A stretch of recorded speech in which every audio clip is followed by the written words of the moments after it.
Hello guys, nagda-dialysis po ako. Ito po ang araw-araw kong ginagawa. Ako po pala si Bea Austria. Taga Tampagong po ako, Pamplona, Camarines Sur, Zone 2. Ako po kasi may sakit na chronic kidney disease, stage 5 po. Kaya po, nagda-dialysis po ako.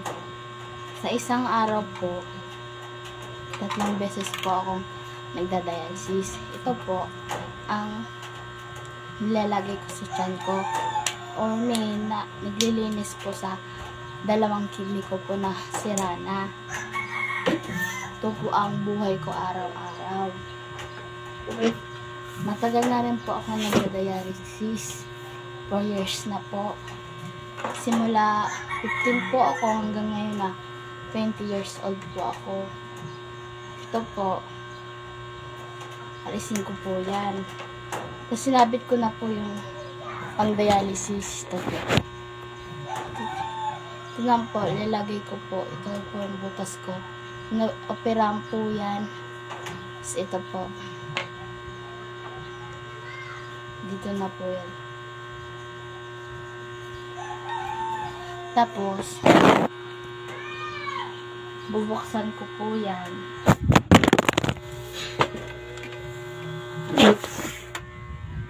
Sorry po. Tapos, bubuksan ko po to para lumabas po yung parang ihi ko po. Kasi, di na rin po ako nag-iihi dito po. Mamaya po, ipapakita ko po yung laman to. Mamaya po.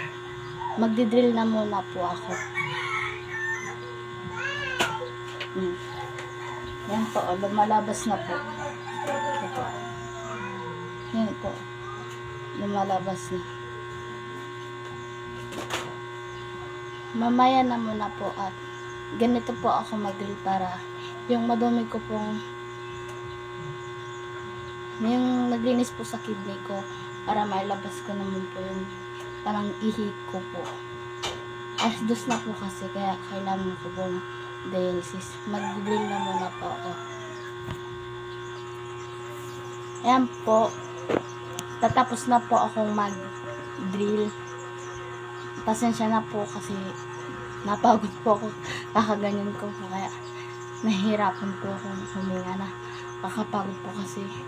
Yan po, ipapakita ko po sa inyo yung lumabas po sa akin. Ito po. Yan po. Yan po ang drill ko na tinatawag na parang ihi po kasi parang kasama na rin po yung ihi ko kasi 8 hours na magdamag kasi din na rin po akong nag-iihi kasi kaya ito na po yung ihi ko. Kaya po, ikukwento ko na muna po yung buhay ko sa inyo habang nagda-dialysis po ako. Ito po. Yan po. Na-operan po ako yung 15 years old po ako. Sabi daw po ng doktor sa akin na kapag gumaling na, kailang daw po para gumaling ako, dapat daw po may transplant, yung may kidney donor. Kaso imposibleng mangyari po kasi wala po akong kadugo sa amin kasi adopted lang po ako. Kaya umaasa na lang po ako sa inyo na hingi na lang po ng konting tulong na kahit pambili ko lang pong mga gamot at mga gastusin sa araw-araw, lalo na po sa sakit ko. Ako po kasi may every month may problema. Every month po kasi ako nagpapa-check up. At pamasahe po. At pagkain, panggastos. At every month din po akong nagpapakuha ng pang-dialysis sa BMC Naga. Nag-uutos po kami kasi matatanda na rin po yung mga magulang ko. yung nagtatayo pong mga magulang ko, pero di ko po silang kaano-ano, dinala ako kaano-ano. Kaya po, nag-uutos po kami sa taong napakabait, si Ate Dabe. Ngayon po nga, nagkuha pong pandialysis. Ito po kasi, mabibigat po kasi, kaya di po kaya ng mga magulang ko. Ito po, carton po. Ito po ang laman yan. Tubig po, pero may gamot po yan.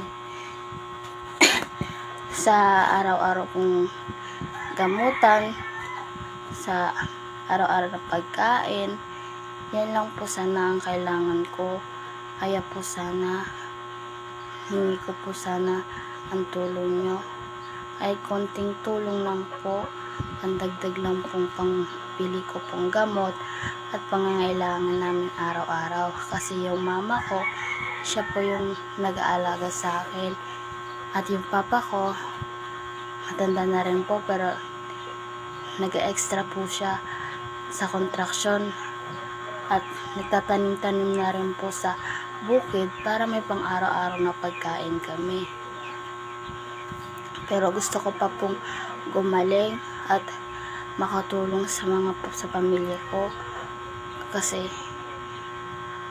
gusto ko masuklaan ang sakripisyo nila sa akin kahit di nila ako padugo. Na inampon nila nga ako para mag-alaga sa kanibalang araw. Pero ito pang nangyari sa akin. Kaya sa mga may kaya-kaya po sa buhay, hiling ko po sana na matulungan niyo po ako maoperahan sa kidney. Mapalitan niyo yung bawang kidney ko. Kasi gusto ko pa pong mag-aral, makatapos, at makatulong sa mga magulang ko.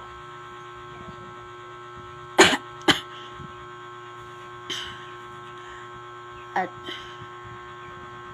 nabubuhay nga po ako, pero pasakit na lang po ang nabibigay sa pamilya ko. Puro problema sa pera, pagkain, ang gasto sa araw-araw, gagamot ko, pamasahe, pang dialysis. Kaya di ko po alam kung anong gagawin ko. Minsan nga po, tinatanong ko lang sa Panginoon, Papa God, may pag-asa po pa ako maging masaya ulit. Pero may nakakilala akong mga taong tumulong sa akin, kahit kunting halaga, nakatulong sila sa akin. Hindi ko na po isa-isahin, kasi marami din po na kasi sabi daw nila, pagsubok lang daw po to, at malalagpasan ko po daw po, basta panalangin lang at iwala lang kay Papa God.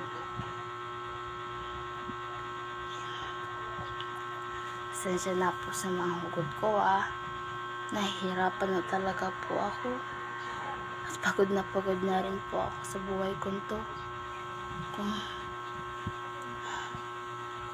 Kung pwede lang tapusin, matagal tapos na to.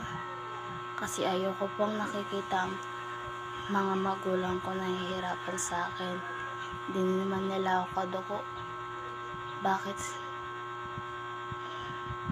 Basta po, ang sakit ko po ang problema sa pamilya ko. Pero po di po ako sumusuko. Alam ko pong darating ang araw na gagaling ako, magiging masaya din ako. Basta tiwala lang at no give up.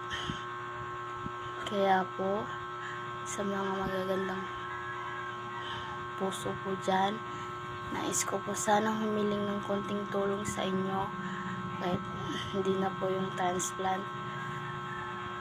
Sana meron ding tumulong sa akin ng transplant. Pero yung mga taong kasi tas kapos din sila sa buhay. Kaya hinihingi lang po sana ako ng naiintindihan ko po kayo, kasi mahirap talaga po ang buhay ngayon. Kaya hinihingi ko lang po ang konting tulong nyo, pandagdag lang pong pambili kong gamot at pangangailangan sa sakit ko. Maraming salamat po sa pakikinig ng video ko. God bless po. Ingat palagi. Love po kayo. Thank you po.